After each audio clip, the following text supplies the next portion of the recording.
Hello everyone. Today we are going to discuss the research process or steps in research. Before going to start, let me inform you that this video has been divided into two parts. This is the first part of the video, so we can discuss the steps in research. The various steps that are necessary to carry out a research effectively is known as the research process. Research process consists of various steps starting from the first step, formulating the research problem. Second step is extensive literature survey. Third step is writing a primary synopsis. Fourth step is identifying and labeling variables. Fifth step is development of working hypothesis. Sixth step is preparing the research design. Seventh step is determining the sample design. Eighth step is collecting the data. Ninth step is execution of the project. 10th step is processing and analysis of data. 11th step is testing of hypothesis. 12th step is generalization and interpretation. Finally, preparation of the report or the thesis. There are various steps that can be followed while designing a research project. We will discuss each one in detail. So, the first step is identifying, evaluating and formulating research problem. At the very beginning, the researcher must figure out the problem he wants to study, that is, he must decide the general area of interest or aspect of a subject matter that would like to inquire into.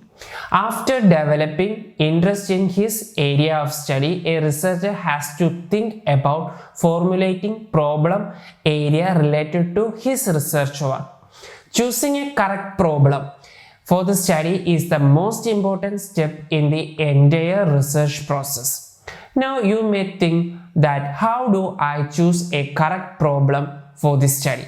A research problem can be identified successfully on the basis of researchers' familiarity and experience in the field of study, guidance from the colleagues in the field of study, personal interest and aptitude in the field of study, availability of data and other information relating to the particular field of study. After choosing a problem, initially the problem may be stated in broad general way, and then ambiguities, if any, relating to the problems be resolved. Then the feasibility of a particular solution has to be considered before the researcher formulate the problem. The formulation of a general topic into a specific research problem thus constitute the first step in a scientific inquiry. Formulation of research problem consists of two steps. First step is formulating research problem is the understanding and evaluating the problem thoroughly. Second step is rephrasing the same into meaningful terms from analytical point of view. There are two types of research problems. Firstly, relate to the state of nature. Secondly, relate to relation between variables. The best way of understanding the problem is to discuss it with one's own colleagues or those who having some expertise in the matter. In an academic institution, the researcher can seek help from a guide. The researcher must at the same time examine all available literature to get himself acquainted with the selected problem. He may review two types of literature. First one is the conceptual literature, which is concerning the concept and theories related to this study, and second one is empirical literature, consisting of studies made earlier which are similar to the one proposed. The basic outcome of this review will be the knowledge as to what data and other material are available for operational purpose, which will enable researcher to specify his own problems in a meaningful context. After this, the researcher rephrased the problem into analytical or operational terms. That is to put the problem in as specific term as possible. A researcher should take every care in formulating problem without any scope of ambiguity. The second step involves in research process is extensive literature survey. Once problem is formulated, researchers should undertake extensive literature survey connected with the problem, which means that researchers should examine all the available literature, both empirical and conceptual. For this purpose, the abstracting and indexing journal and published or unpublished bibliographies are the first place to go to. Academic journals, conference proceedings, government reports, books, etc. must be tapped depending on the nature of problem. In this process, it should be remembered that one source will lead to another. The earlier studies, if any, which are similar to this study in the hand should be carefully studied. A good library will be a great help to the researcher at this stage. One can use some search engine like Google or especially Google Scholar to research a scholarly article. The third step consists of writing a primary synopsis. After formulating a research problem, a brief summary of it should be written down. A research worker has to write a synopsis of the topic selected for the research work for mentioning the summary what is going to be done under this research. This will help him have an idea about the fact and figures to be collected and interpretation to be made. It is compulsory for a research worker writing a thesis for a PhD degree to write a synopsis of the topic and submit it to the necessary committee or the research board for the up. Fourth step is identifying and labeling variables. In any research, the problem under study deals with a relationship between variables, a concept which can take on different quantitative values is called a variable. As such, the concepts like weight, height, income are all examples of variables. A researcher wants to study how far the change in one variable has the effect on other variable. If one variable depends upon or is a consequence of other variable, it is termed as dependent variable, or the variable which has the effect is called the dependent variable, and the variable that is antecedent to the dependent variable is termed as an independent variable, or the variable whose change has affected the other variable is called independent variable. Therefore, there is a cause and effect relationship between the variables. The research problem must be formulated in such a manner that it highlights the nature, extent, and implication of a relation existing between the variables. It is only through this process of establishing effective relationship between variables that meaningful conclusions are derived from the study. A researcher has to identify variables under study and label them. Fifth step is development of working hypothesis. After identifying and labeling variables, researchers should state in clear terms the working hypothesis or hypothesis. Hypothesis is usually considered as the principal instrument in research.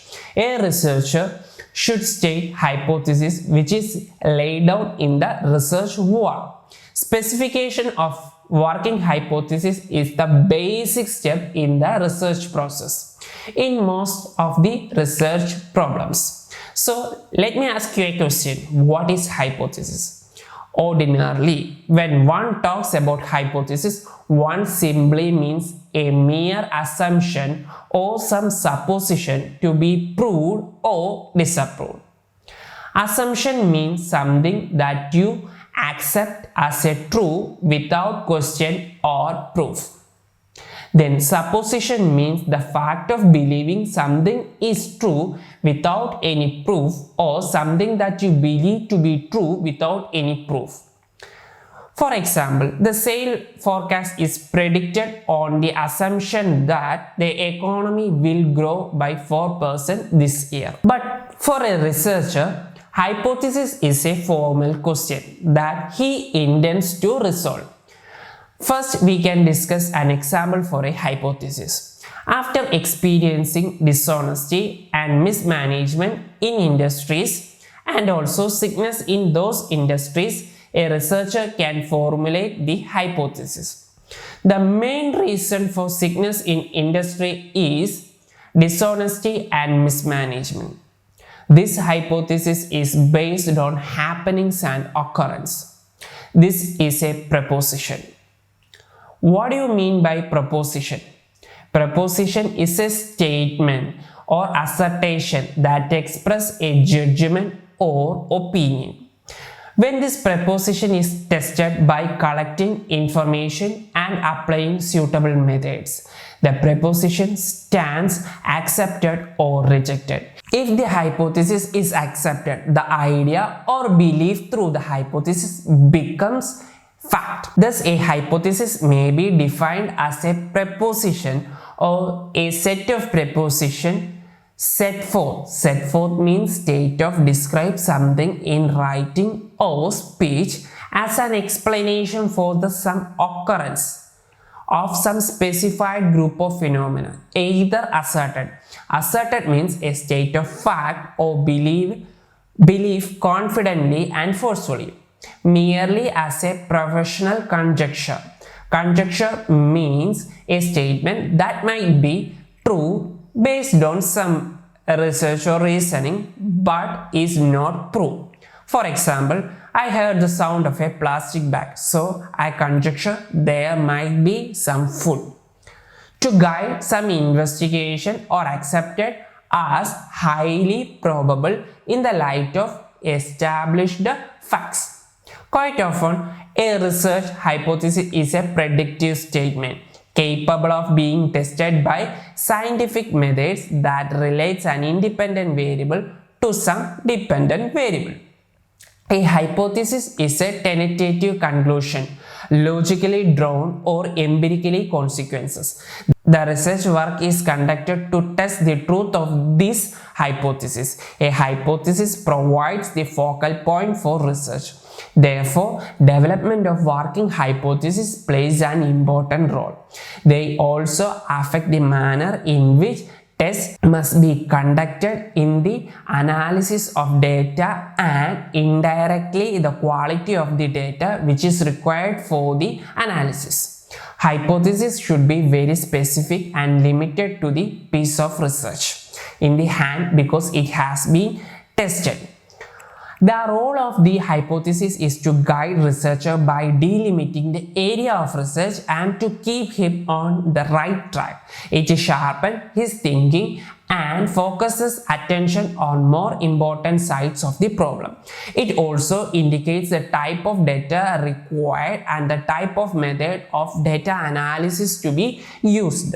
How does one go about developing working hypothesis? The answer is by using following approach: discussion with colleagues and experts about the problem, its origin and the objective in seek a solution, examination of data and record if available concerning the problem for possible trends, peculiarities and other clues, review of similar studies in the area of the studies on a similar problem, and exploratory personal investigation which involves original field interview on a limited scale with interested parties and individuals with a view to secure great insight into the practical aspect of the problem. Thus, working hypothesis arises as a result of a prior, which means relating to or denoting reasoning or knowledge which proceeds from the theoretical deduction rather than observation or experience. Thinking about the subject examination of the available data and material including related studies and the counsel of expert and interested parties. Working hypotheses are more useful when it is stated in a precise and clearly defined terms. And that's all for the day. I hope you are clear with first 5 steps in research process. Thank you for watching. Keep learning.